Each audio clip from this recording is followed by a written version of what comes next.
A man wakes up chained to a chair, his shirt soaked through. One of his fingers is already gone. Across from him is a sweet silver-haired grandma, calmly holding a fireplace poker like it's a kitchen utensil. True or false, she says. Get it right 3 times, I let you go. Get it wrong 3 times, you lose another finger. This woman was worried about a dessert recipe 2 hours ago. Now she's running her own torture game show. He tells her his real name over and over. She's not hearing it. Because in her head, he's not who he says he is. He's someone she buried a secret with decades ago. And before this night is over, she's going to do a lot more to him than just take a finger. But to understand how we got here, we have to go back to the beginning. Meet Alicia, elderly, living alone, and according to her family, sleeping. She calls her daughter Laura in the middle of the night, convinced her live-in nurse, Fernanda, is drugging her food. Laura brushes it off, gets talked into giving her mom a dessert recipe instead, and hangs up. Mom, just let the woman have her Roger in peace. Then Alicia calls back. Fernanda, the live-in nurse, isn't answering. She's gone, according to Alicia. No warning, no note. Which means Alicia is now completely alone and can't be trusted to take her own medication. Keep that name in the back of your mind. Fernanda didn't just walk out on this job. Problem is, Laura is hours away driving her young daughter Elena to see Elena's estranged father. She can't turn the car around, so she calls the one person who still has a key to her mom's house, her ex-boyfriend Pedro. She begs him to check in on Alicia for one night, make sure she takes her pills until she's back. The ultimate, we're not together but I still need you, phone call. Pedro agrees. Pulling into the driveway, Pedro's car hits Alicia's dog, Franco. It's bad. The dog doesn't get up. Rattled and not wanting to deal with it right that second, Pedro moves the body off to the side outside and heads in without telling anyone. Hitting the dog is bad enough.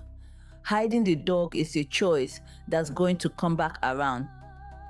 Inside, he finds Alicia climbing around near the top of the kitchen, dizzy, trying to reach dulce de leche for her recipe, unable to get back down safely on her own. Pedro talks her through it and helps her climb down before she falls. Over dinner and wine, Alicia opens up about the men in her past. Ernesto, and then the one who really matters, her husband before Laura's dad, a man named Cesar. She says it so casually. The most important man in my life and the meanest one in the world. Nobody reacts. That's a 5-alarm fire, people. Laura calls to check in and reminds Pedro to get Alicia her medication. Small light blue pills every 12 hours. Alicia fights him on it, then claims she already took her dose. She hadn't.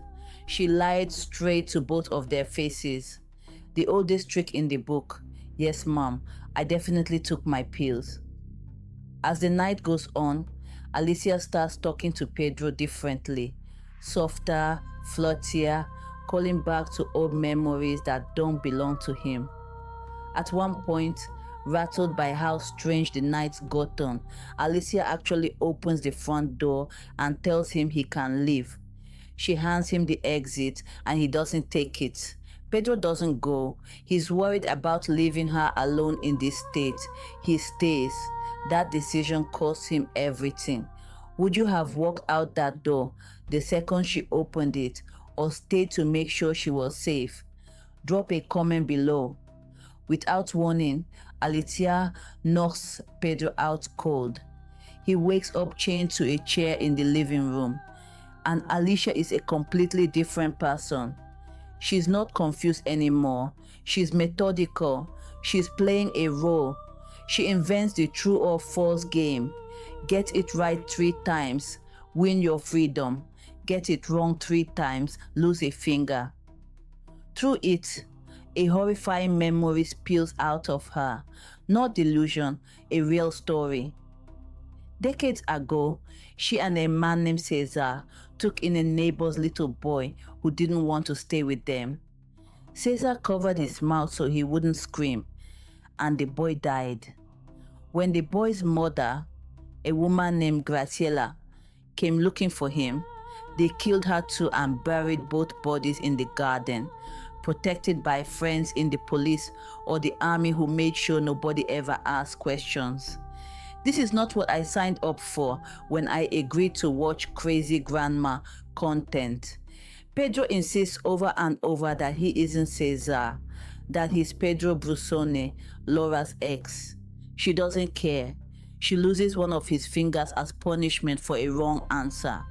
Right in the middle of all this, a real estate agent shows up to tour the property. Alicia's actually had the house listed. With a bleeding chained up man somewhere inside, she plays perfect hostess for the walkthrough. And while they're distracted looking at the pine floors, we get the reveal. Fernanda, the nurse who supposedly just left at the start of the movie, never left at all.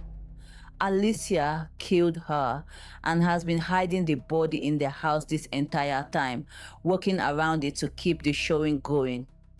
So that's where Fernanda went. She didn't quit. She never had the chance to. Once the buyers are gone, Alicia steps outside and finds Franco, her dog, dead in the spot where Pedro dumped him earlier. She breaks down, carrying the dog's body in her arms, and storms back inside, ready to kill Pedro for it. She gets right up on him, fully prepared to end him right there, then stops herself, turns around, and goes back outside to bury Franco in the yard instead. She was seconds from killing him over the dog and somehow didn't. Save that rage, Alicia. You're going to need it. Back inside, still restrained, Pedro is sexually assaulted by Alicia, who calls him Cesar the entire time while he screams. Afterward, drained from everything, Alicia settles into a chair to sleep, keeping watch over him. This scene is genuinely hard to watch, and that's the point. The movie wants you as disturbed as he is. It's here that Pedro finally catches a break. While Alicia sleeps, he works the keys loose using his foot, dragging them across the floor bit by bit until he can reach them with his hands. He's just about to get the lock open, actually gets it open, when the front door bursts in. So close he had it. He had actually gotten it open. Laura is back. She'd been calling the house over and over on the drive with no answer from anyone, and turned the car around to check in person. Her timing could not be worse. She walks in on the tail end of Pedro's escape and immediately rushes to help him, not realizing her mother is still very much awake and very much armed. Before Laura can get Pedro loose, Alicia appears out of the darkness and stabs her own daughter. She just stabbed Laura, her actual daughter. This woman is not confused anymore. She's dangerous. In the struggle, Pedro finally breaks free. The old chair he'd already loosened, plus the rotted floorboards beneath him, give out completely, and he crashes straight down into the basement below. Down there, surrounded by doors and old furniture, he finds it. Framed photographs of a young Alicia tied up, and photos of a man standing next to her, a man named Cesar. And there it is. Pedro looks at the photo, and the photo looks exactly like him. Pedro isn't just a random guy Alicia mistook for her abuser. He's a dead ringer for the real Cesar. That's the whole horror of this movie in one image. He never stood a chance of convincing her otherwise. Pedro climbs back upstairs and finds Laura bleeding on the floor. He tries to get her out of the house, but Alicia attacks again. This time, with a finger missing and Dawn being terrorized, Pedro overpowers her completely, and he's about to kill her with his bare hands. After everything she just did to him, honestly, fair. Laura, even stabbed and bleeding, begs him to stop. He hesitates. That 1 second of hesitation is all Alicia needs. She breaks free and attacks him again, this time nearly killing him for real. Then, mid-attack, something breaks in her. She looks down at what she's doing, at her daughter bleeding, at the man she's nearly killed twice. And for the first time all night, Alicia seems actually to see reality. She stops, backs away, and walks straight out of the house to the car. She drives off alone into the night and heads straight for a set of train tracks, like she's not planning on stopping. Right before impact, a small voice in the back seat wakes up. Elena.